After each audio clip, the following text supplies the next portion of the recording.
नमस्कार। कक्षा 10वीं व्याकरण पद परिचय।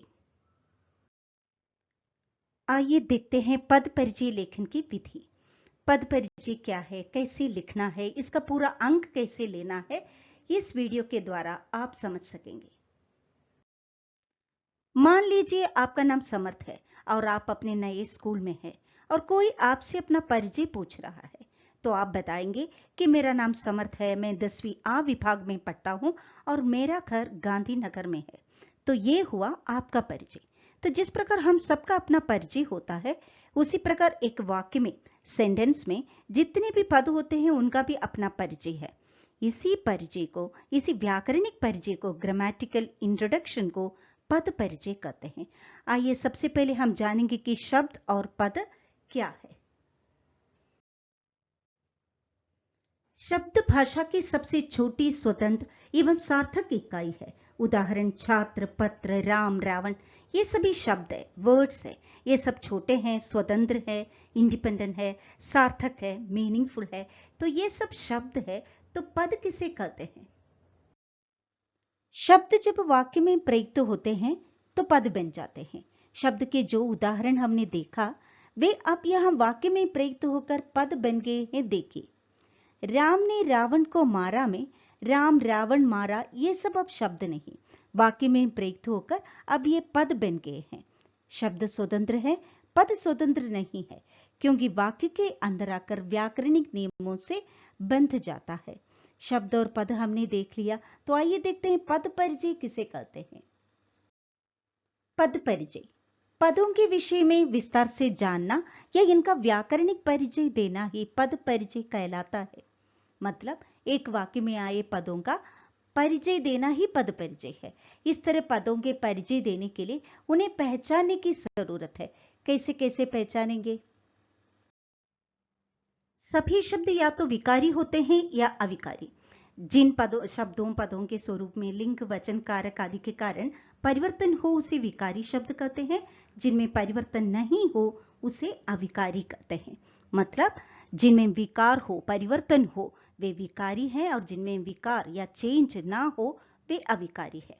प्रयोग के आधार पर शब्द के 8 भेद होते हैं। पार्ट्स ऑफ स्पीच आप सुने होंगे। तो ये 8 भेद में कौन कौन से विकारी हैं और कौन कौन से अविकारी हैं, देखते हैं। विकारी और अविकारी। संख्या, सर्वनाम, विशेषण, क्रिया, ये विकारी है, तो क्रिया विशेषण संबंध बोधक, समुच्चय बोधक और विस्मयादि बोधक अविकारी है। मतलब शब्द के 8 भेद में 4 विकारी है, 4 अविकारी। विकारी में लिंग, वचन, कारक के कारण परिवर्तन होते हैं, जबकि अविकारी में नहीं होते। प्रश्न पत्र में जब एक वाक्य देकर किसी पद का परिचय देने के लिए पूछा जाता है, तब इन सब की जानकारी हमें चाहिए। इसलिए ये सब क्या है, पद परिचय कैसे लिखना है, संक्षिप्त और सरल तरीके में आपके सामने है। अगर दिया गया पद किसी व्यक्ति, जाति, भाव, स्थान, वस्तु आदि के बारे में बताता है तो वो संख्या है। यह हुआ पहला परिचय। अब हमें भेद लिखना है। पहला, किसी विशेष व्यक्ति, वस्तु या स्थान के नाम का बोध हो तो व्यक्तिवाचक, जैसे सुजित, वर्षा, भारत आदि। दूसरा, एक जाति के सभी प्राणियों अथवा वस्तुओं का बोध हो तो जातिवाचक, जैसे नदी से गंगा, यमुना, सभी नदियों का बोध होता है। तीसरा, किसी भाव, गुण, अवस्था का बोध हो तो भाववाचक, जैसे उत्साह, ईमानदारी, बचपन आदि। चौथा, नापने या तौलने वाली वस्तु का बोध हो तो द्रव्यवाचक, सोना, तेल, घी आदि। पांचवा, व्यक्तियों या वस्तुओं के समूह का बोध हो तो समूहवाचक संख्या, जैसे भीड़, सेना आदि। ये द्रव्य और समूहवाचक, जातिवाचक संख्या के भेद या अंतर माने जाते हैं। तो अब हमें पता है कि संख्या विकारी शब्द है, तो हम पद परिचय ऐसे शुरू करेंगे कि विकारी, संख्या, कौन सा भेद है उसका नाम, फिर पुल्लिंग, स्त्रीलिंग में से कौन सा लिंग है, फिर एक वचन, बहुवचन से कौन सा वचन है, तथा संख्या या सर्वनाम का क्रिया से संबंध अर्थात कारक जिसका 8 भेद है उसका भी उल्लेख करना है। कुछ उदाहरण देखते हैं। वह आम खाता है में आम का पद परिचय। हमने पहचाना कि आम संख्या है और आम से पूरे आम जाति का बोध होता है, इसलिए जातिवाचक है, और एकवचन पुल्लिंग है और कर्म कारक है। तो हम लिखेंगे विकारी संख्या, जातिवाचक संख्या एकवचन पुल्लिंग, कर्म कारक खाता है क्रिया का कर्म। मनोज शास्त्री गीत गाता है, मनोज व्यक्तिवाचक है तो विकारी संख्या व्यक्तिवाचक संख्या पुल्लिंग एकवचन, कर्ता कारक गीत गाता है क्रिया का कर्ता। ताजमहल की सुंदरता अनुपम है, सुंदरता भाववाचक है तो विकारी संख्या भाववाचक संख्या स्त्रीलिंग एकवचन कर्म कारक।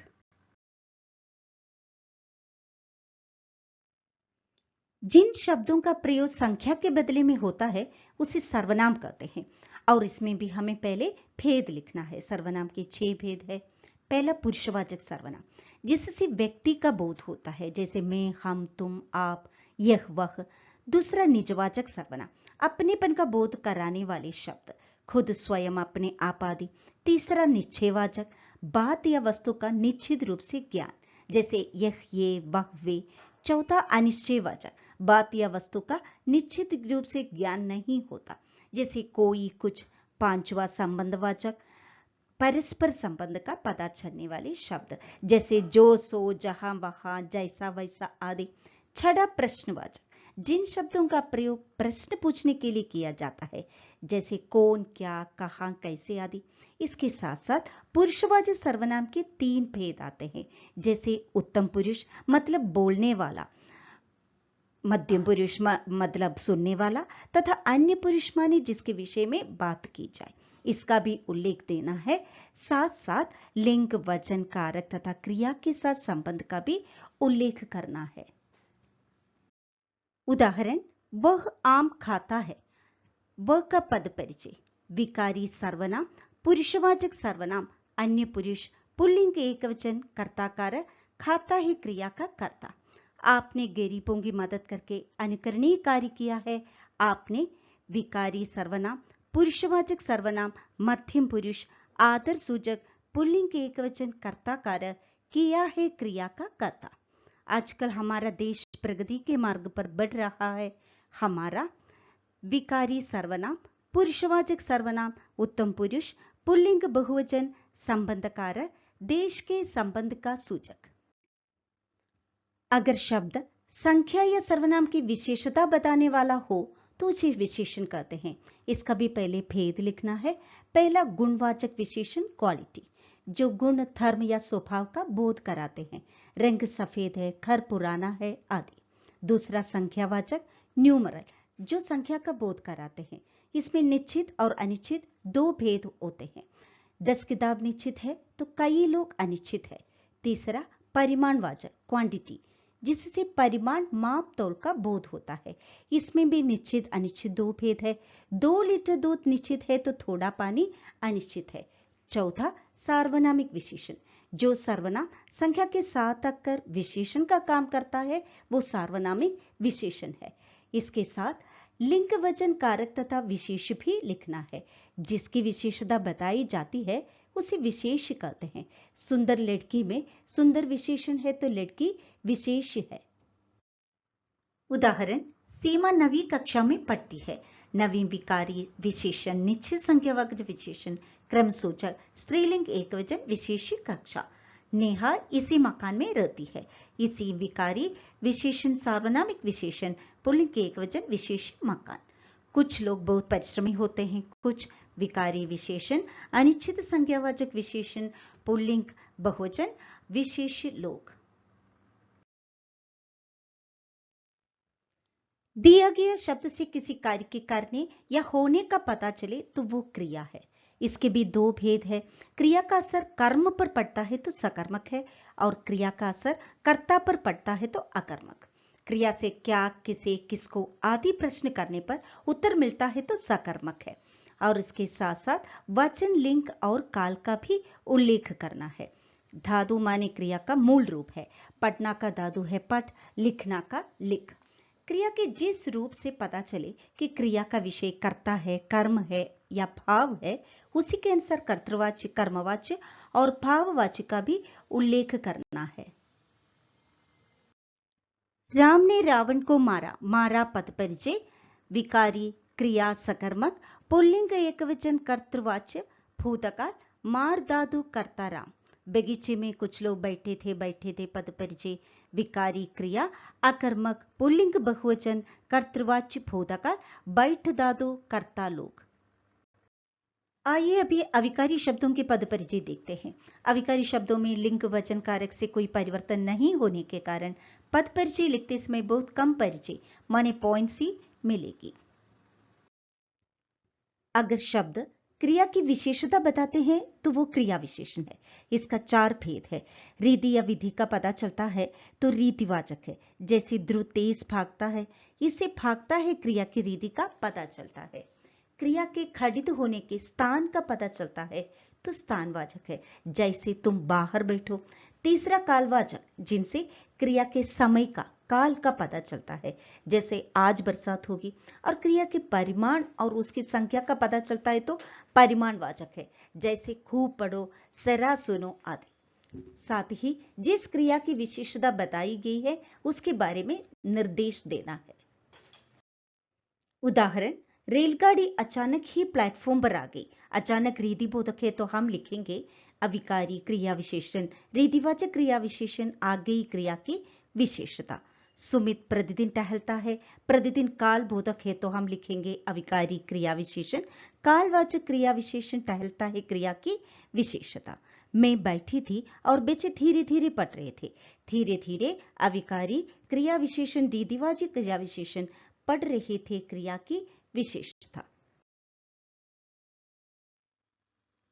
अगर शब्द संख्या या सर्वनाम के बाद आकर वाक्य के अन्य संख्या या सर्वनाम के साथ संबंध बताते हैं तो वे संबंध बोधक है। जैसे के लिए, के आगे, के कारण आदि।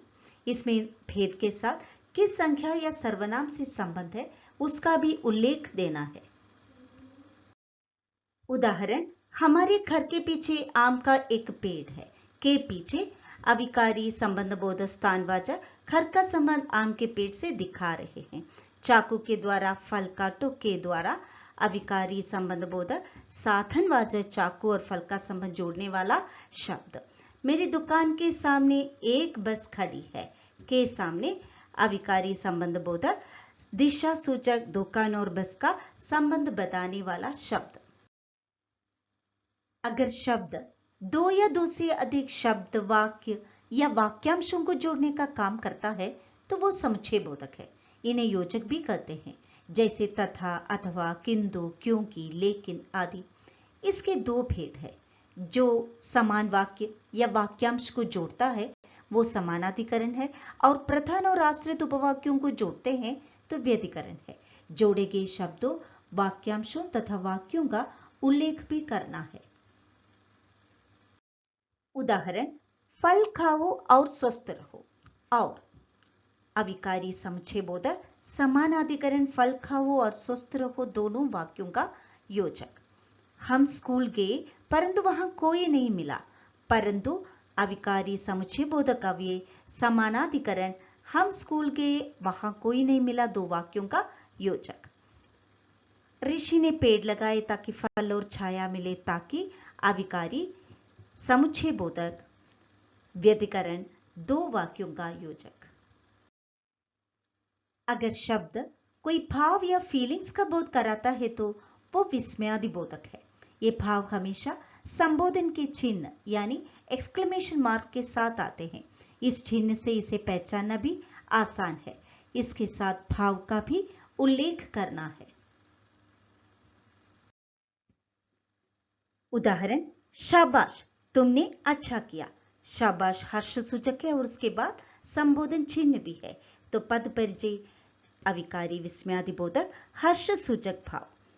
अरे तुम भी आ गए। अरे आश्चर्य सूचक है तो पद परिचय अविकारी विस्मयादि बोधक आश्चर्य सूचक भाव।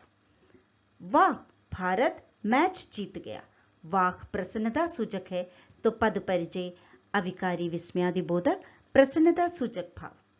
तो इसके साथ सभी विकारी और अविकारी शब्दों की परिभाषा एवं पद परिचय लेखन की विधि आप देख चुके हैं।